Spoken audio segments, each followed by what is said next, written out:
Before we engage in the application of DNA technology for use in forensic or biomedical applications, it is important to understand the fundamentals of nucleic acids and establish some basic genetic terminology. The central dogma of genetics describes the transfer of information in biological systems.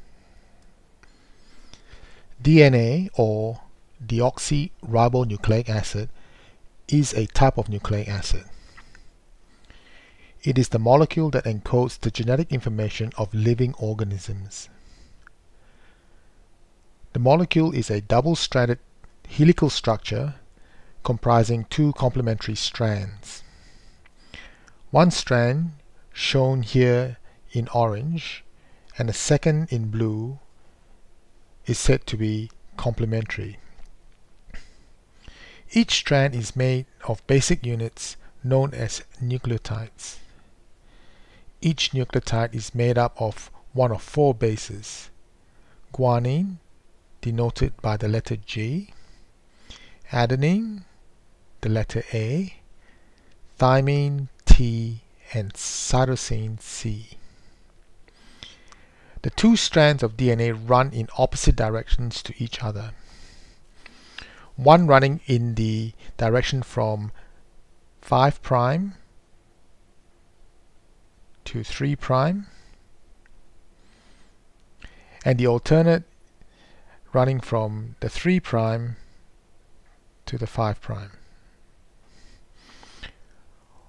One strand is referred to the sense strand, and the alternative the anti-sense strand.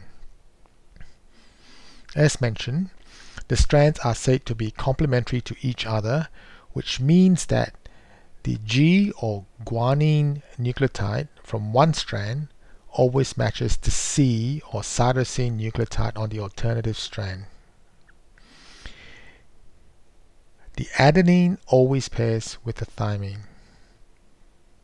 Each AT and GC combination is referred to as a base pair. The central dogma describes the direction in which genetic information is transferred from DNA, deoxyribonucleic acid, to RNA, or ribonucleic acid, to protein. It states that information can be transferred from one form of nucleic acid to another. The information on nucleic acids can be used to produce proteins.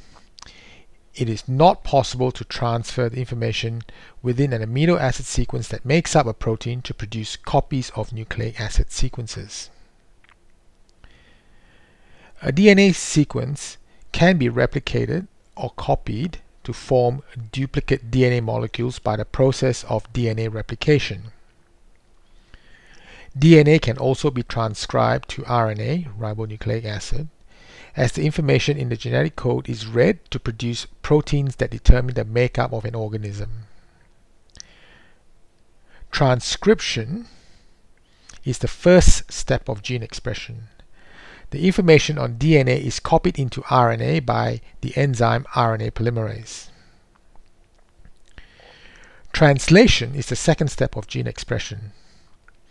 The information encoded on an RNA molecule is used to produce an amino acid sequence. The amino acid sequence, when folded in the correct configuration, forms a specific protein. There are two other processes: the replication of RNA to produce copies of RNA molecules. It is also possible to copy RNA sequences that produce DNA molecules with the aid of the enzyme called reverse transcriptase. As mentioned, RNA is the abbreviation for ribonucleic acid. RNA is another form of nucleic acid in the cell. RNA serves three roles depending on the structure. mRNA, or messenger RNA, is the transition or intermediary molecule between DNA and the protein sequence. It is a small molecule able to transfer the relevant information from the DNA molecule, which is quarantined to the nucleus of the cell, to the site where amino acids strings are assembled, in the cytoplasm of the cell. In the cytoplasm, amino acid assembly occurs at the ribosomes within the cell. The second molecule, transfer or tRNA, delivers amino acids to the site of protein synthesis. Based on the code on the tRNA molecule, specific amino acids are delivered to the protein synthesis site. At the site of protein synthesis, a third member of the RNA family, ribosomal RNA or RNA, links the amino acids into polypeptides and eventually into long chains that make up a protein with characteristics unique to an individual. The flow of information from DNA to RNA to protein can be articulated in a different way using the following diagram. As described previously, the information on DNA and RNA molecules can flow readily between each other. Just follow the arrows on this diagram. DNA can be copied by the process of replication.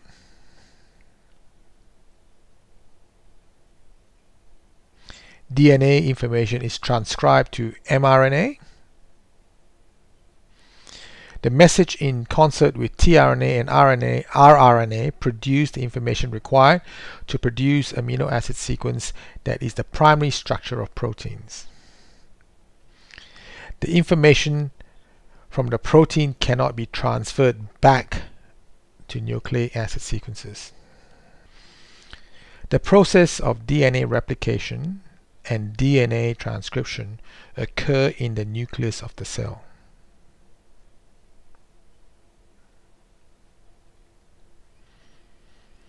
The messenger RNA produced is transported to ribosomes in the cytoplasm of the cell, where the genetic information is translated into proteins.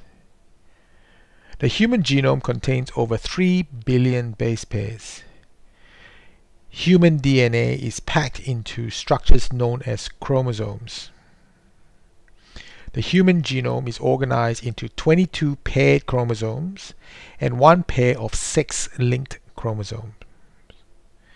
In male, there are 2 different sex chromosomes, one called a X and one called a Y, whereas in females, there are 2 X chromosomes. The DNA sequence being transcribed into a mRNA molecule is referred to as a transcription unit. It contains a gene that generally encodes information of a specific protein.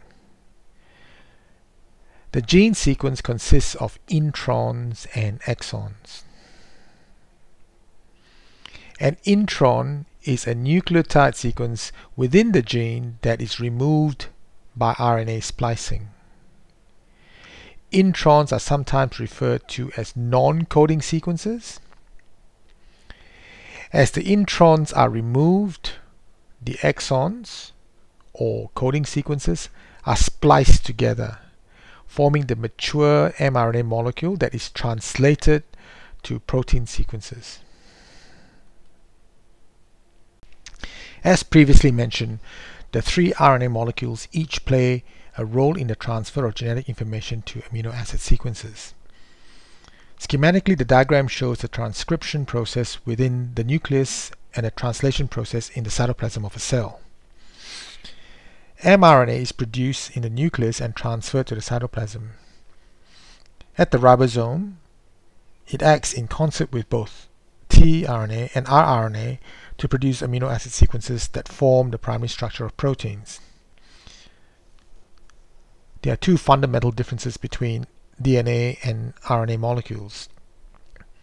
Firstly, DNA is a double-stranded molecule. In contrast, RNA are single-stranded molecules. Secondly, DNA consists of 4 nucleotides, A, C, G, and T. 3 of these nucleotides are common to both nucleic acids. However, instead of a thymine found on the DNA strand, uracil is characteristic of RNA molecules. tRNA molecules carry the 20 different types of amino acids to the site of protein synthesis at the ribosome. Each tRNA carries a codon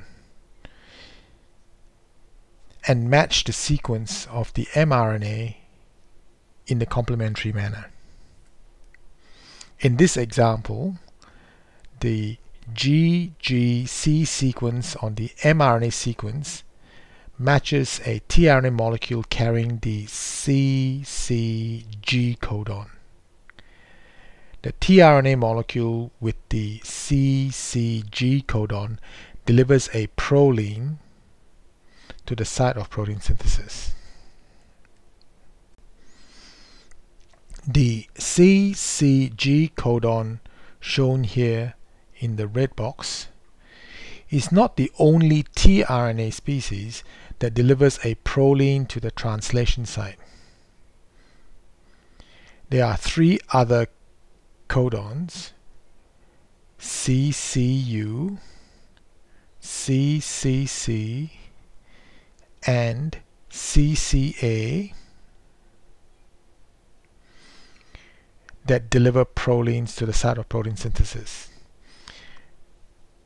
This diagram shows the code and the respective amino acids that they deliver to the site of protein synthesis.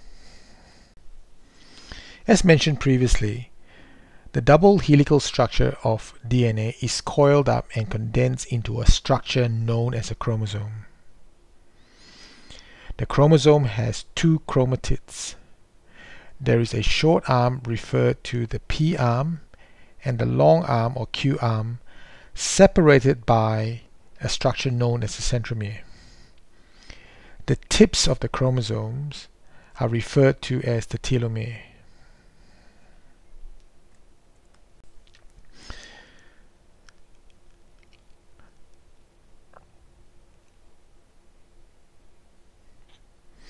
The chromosomes on the left panel here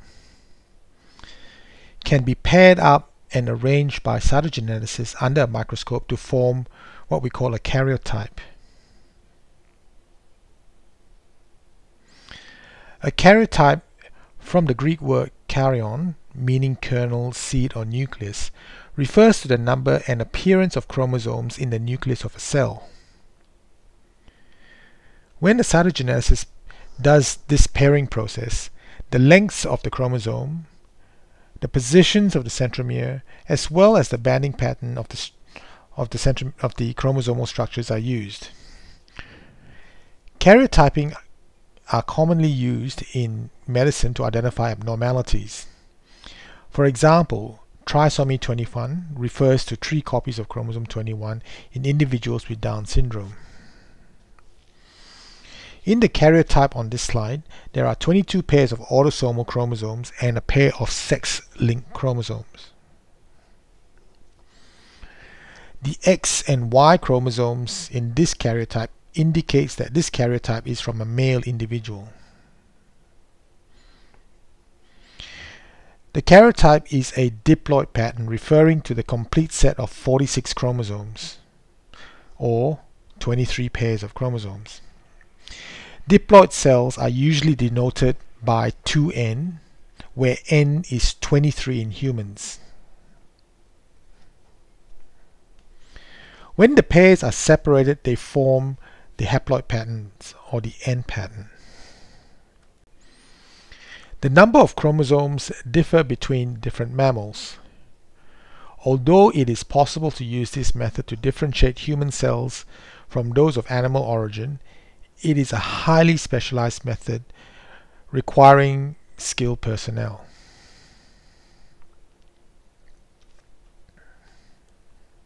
So to quickly summarize what we've learned, chromosomes are structures in the nucleus that carry genes. There are 46 chromosomes in total. There are 22 pairs of autosomal chromosomes, numbered 1 to 22. The 23rd pair is known as sex-linked chromosomes. Males have 1 X and 1 Y chromosome, and females have 2 X chromosomes. In the previous slide, with the karyotype pattern, we introduce the concept of haploid and diploid cells. So, haploid cells are gametes which have one set of chromosomes, denoted by N, whereas diploid cells, which are most of the cells in our bodies, have two sets of chromosomes, denoted by 2N. Haploid cells are the gametes in an individual.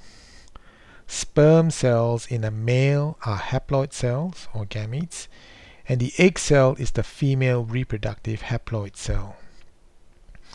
During fertilization, each parent contributes equally to their offspring, each providing one of the pair of chromosomes. The process of gamete production is known as meiosis.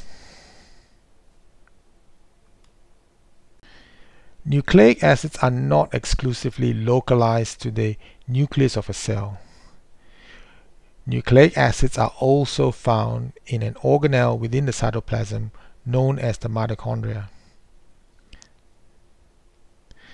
Mitochondria are structures in most cells. These structures are the power plants of a cell, responsible for generating the cell's supply of adenosine triphosphate or ATP, the molecule that is used as a source of energy. There is a significant size difference between nuclear DNA and mitochondrial DNA. The human nuclear genome comprises some 3 billion base pairs. In contrast, there is only some 16,500 base pairs in the human mitochondrial genome.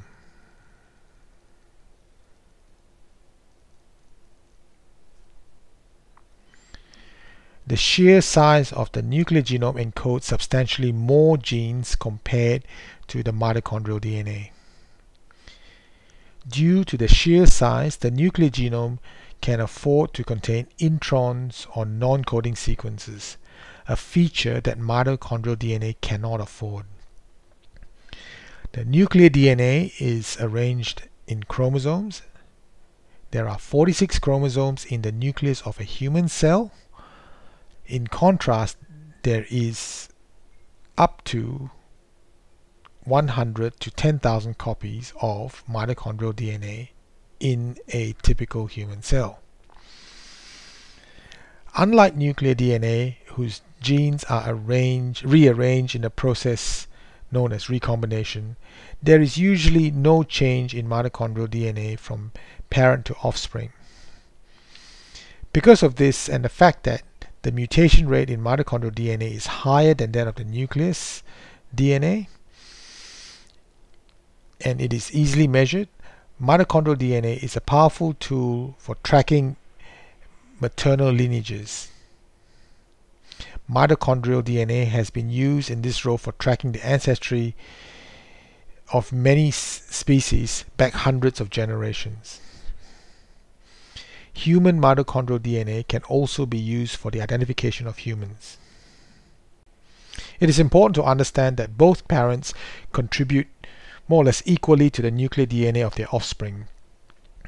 Mitochondrial DNA, however, is not inherited in a Mendelian fashion and is only contributed by the mother. In closing, this particular module was prepared to instill an appreciation from some of the important terms encountered in forensic DNA analysis.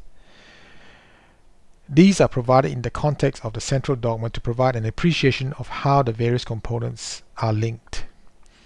In summary, DNA information is transcribed into RNA, which is subsequently translated into proteins. Nuclear DNA in an individual is equally contributed by each parent during the fertilization of gametes, haploid cells, from each parent, resulting in a diploid cell characteristic of a new individual. There are two forms of DNA, one from the nucleus and another from the mitochondria. Mitochondrial DNA is particularly useful as it is inherited from one's maternal lineage.